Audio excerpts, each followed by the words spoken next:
On this hunt, I'm after blacktail deer in Washington's Cascade foothills.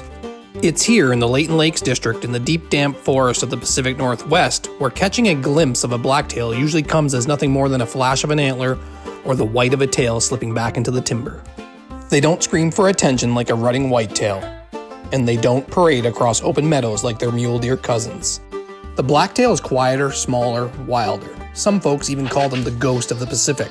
A mature blacktail buck might weigh 140 to 200 pounds, smaller than a mule deer buck that are found farther east, but no less challenging to hunt. In my opinion, they're one of the hardest deer in North America to pin down. They're crepuscular, most active in low light of the morning and the twilight of the evening, true ghosts that appear only when the shadows are their longest. That's why I'll be bow hunting, hoping to call one of these trophy ghosts out of the timber. And when they vanish fast. One step and they're gone. That's the challenge and the reason I'm here, chasing ghosts and hopefully bringing one back to mount in my trophy cabin.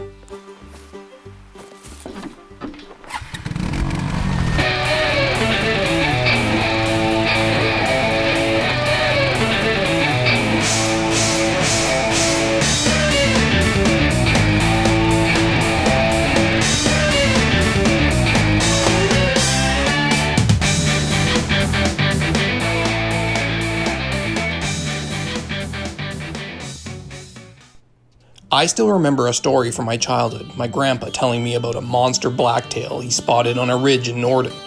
He said that the buck melted into the timber before he could even raise his bow and nock an arrow, and he never saw it again.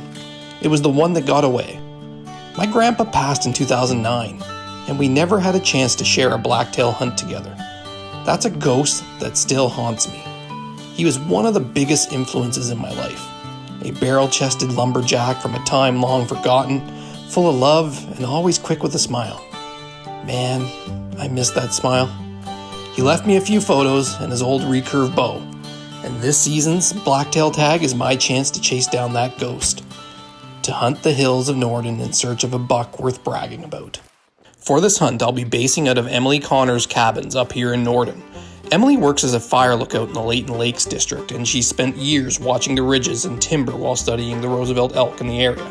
She's told me she spotted more than a few blacktail bucks slipping through the same country, ghosts in the background while the elk hold her attention. To give me a better chance, Emily offered up 3 of her tree stands. They're set up right on the travel routes that she's seen blacktails use when they ghost out of the timber at dawn and dusk. Having those stands is going to be a huge advantage, not only for catching movement in the thick cover, but also for staying scent-free in this damp Pacific Northwest air. So with Emily's cabins as my base and her tree stands as my vantage points, I'll be hunting the same grounds where she's had those fleeting encounters. Maybe this time one of those ghosts will step out long enough to give me a shot. The bow I'm carrying has a lot of history. It's a lightweight Stenberg Takedown Recurve, the same one that my grandpa carried for years. Built by a small company that specializes in traditional bows, it only weighs about 2 kilograms, which makes it easy to haul through the timber. The takedown limbs make it simple to pack, and at a 50-pound draw weight, it's more than capable of taking down a deer and any other game cleanly. It's a recurve that most hunters all over the world respect. You can shoot it bare bow, but it also has mounts for sights, which I'll definitely be using since I'm a little rustier than I'd like to admit. Emily left me with some notes to follow. Her first piece of advice was to start at the lake that she likes to call the home of the triplets. She told me to be there around dusk. It's a pristine lake just east of the cabin where I was staying. The sun sinks low on the horizon, painting the water in golden fire, and the reflection just shimmers across the glassy surface.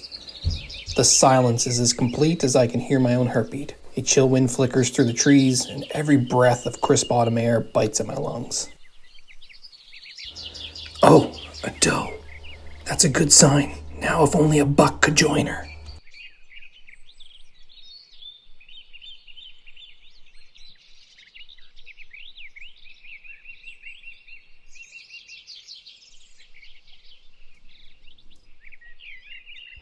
Oh, there's another one. Sweet.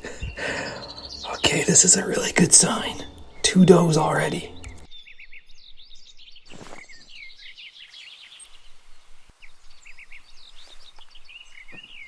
Oh, I see something. Oh, 2 little bucks. Not much to write home about. You can see the little forks. Yeah. There's another doe. Oh, there's some movement.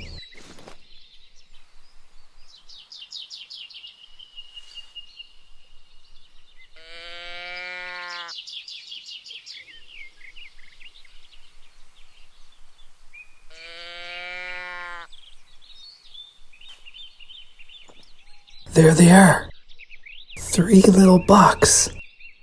That's what Emily must have meant when she said the triplets. 2 of them look absolutely identical on the racks. The third one there looked a little bit bigger, but...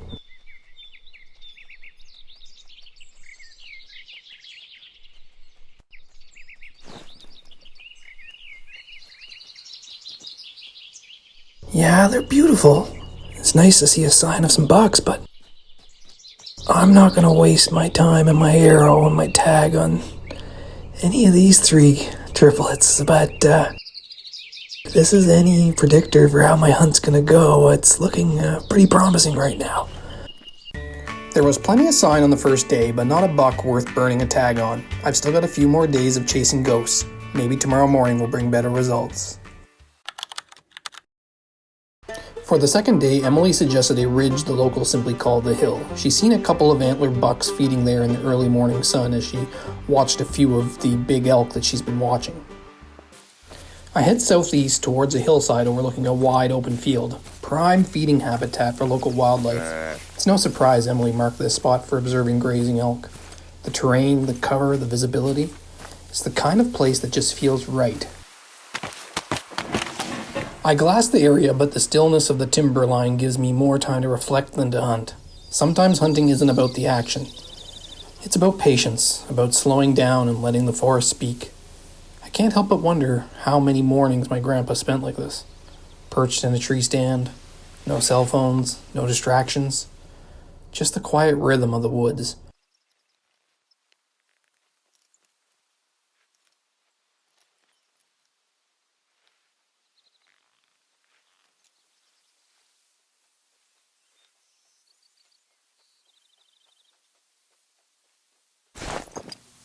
I send out a few more calls during the late morning when the blacktail are usually on the move, but by midday, I decide just to call it quits.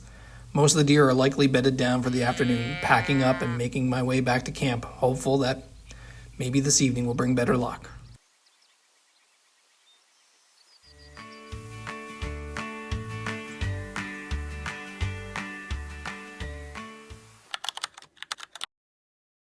Luck wasn't with me at either of the first 2 spots. Emily left me with her favorite stand for last, a quiet little lake, where as she put it, she liked to play checkers. She laughed when she told me that. I couldn't really picture her sitting up in a tree stand with a checkerboard, but that's the kind of character Emily is. It's the last evening of my hunts, and I can't shake the unease. I came in with high hopes, dreams of seeing a mature blacktail buck moving through these hills. But aside from those 3 small bucks early on, the woods have stayed pretty quiet. They're really living up to their nickname, the Ghost of the Pacific. No doubt about it, today's stand overlooks 2 small lakes divided by a narrow land bridge. It's a beautiful setup, classic Emily. It's quiet, remote, and just the kind of place blacktails like to slip into at dusk. I don't see any checkers though, but this is a beautiful view. Oh, I see something. A buck. A nice buck. He looks good. Alright, he's making his way down the hill. He's stopping.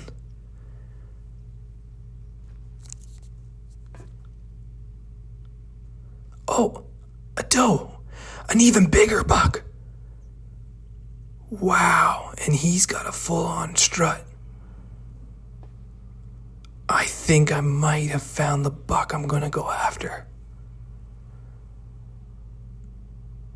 Wow, look at them just make their way down this hill. Whoa. Another one. And it keeps getting bigger. He's gorgeous. Look at those forks. Whoa. Oh my. Is that a piebald? can't be.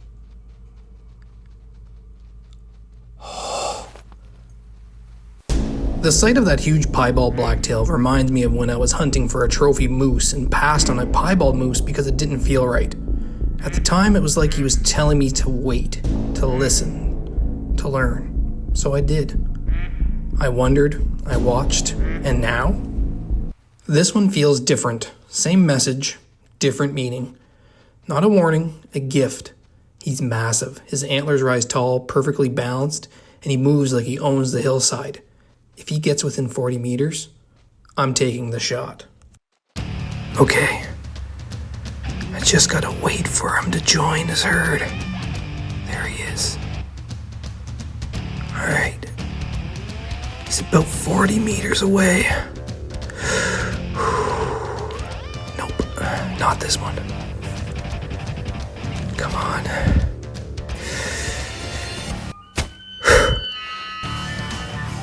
Yes, he's hit. He's down. Oh my, he's down. I cannot believe the size of that buck. And he's piebald to boot.